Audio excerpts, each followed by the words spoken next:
ashe da rai nake son ki jaruma ba da zuciyata ba, komai ruwa da iska akan ke ba za na daina kewa ba,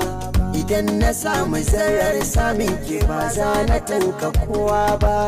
ni ban ga mai harara ba bare na waiwaya inda ya kanki ne za na jura wahalar zuwa garin nisa, da an taɓa ki a jira ni don kwatila sai na zo na ɗaufansa, jimirin jiran ki na idan ki zo na kalle kikin biyar Hausa, siri na rayuwa ta ke ce.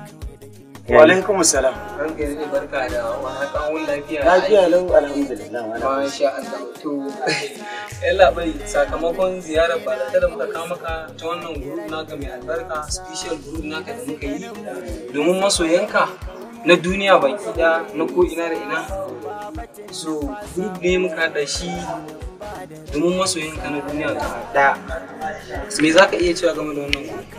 To abin da zan iya cewa har kullum shine ko dai duka wanda ya samu halarta cikin wannan group na mishi fatan alkhairi.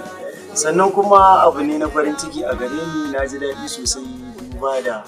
yanda koyaushe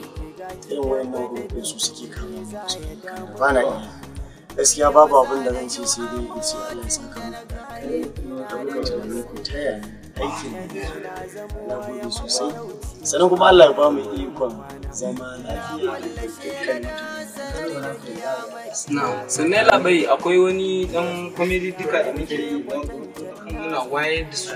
waye ha musu barka ya mu'amala shi take mutane saboda mutane masu dan maganganun haka wani ya ce kaza wani saboda yana tarin girman kai ko wani abu domin kuma mun san kai mutum ne na mutane kowa naka ba kawai ba duk wanda ya zo naka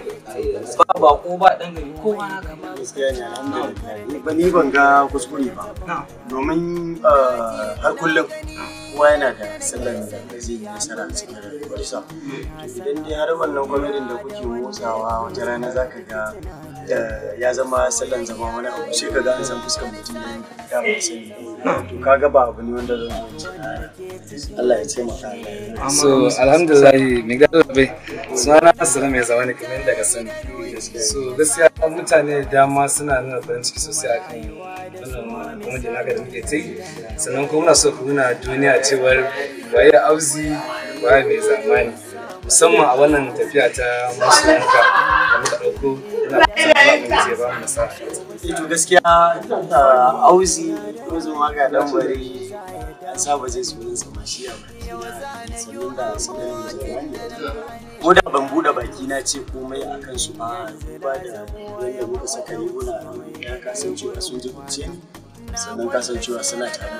da ni idan dai har kana neman sanin labari a kaina to ni ba za ka isa shi wannan mutane sai sanin da za su zo su tambaye ni kafin su karara. Akwai mutane da dama wayanda zaka ci suna dorar da abin da ba su sani wani bai taba ganin ka ba amma zaka je na fara labari amma kaga Saddam ya sani Hausa ya sani babban ni ko da su iya fara a cikin gurin na san gaskiya ne shi. Ya labai sannan muna son ka dan yi magana akan game da inda za su yi kallon comedy a can sun mutanen auzuwa to sannan kuma shi wannan comedy da suke gabatarwa channel din da ake sakawa shi channel da auzun waka don dai ka shiga insha Allah da ka ga comedy koki da sauran abubuwan ma da baka tsammanin za ka gani insha Allah a cikin wannan channel. So alhamdulillah muna so mu sanar da mutane muna abin da ba su sani ba ko in ce ma sun sani game da riga da muka ko gani tare da mu da mai gidanmu da ni auzi da Isra mai zamani muke sa a cikin mai bukatar rigar zai iya samun dan bare ko ni Saddam mai zamani a lambar waya kamar haka 08109 885476 ko kuma 081 48 63 0237.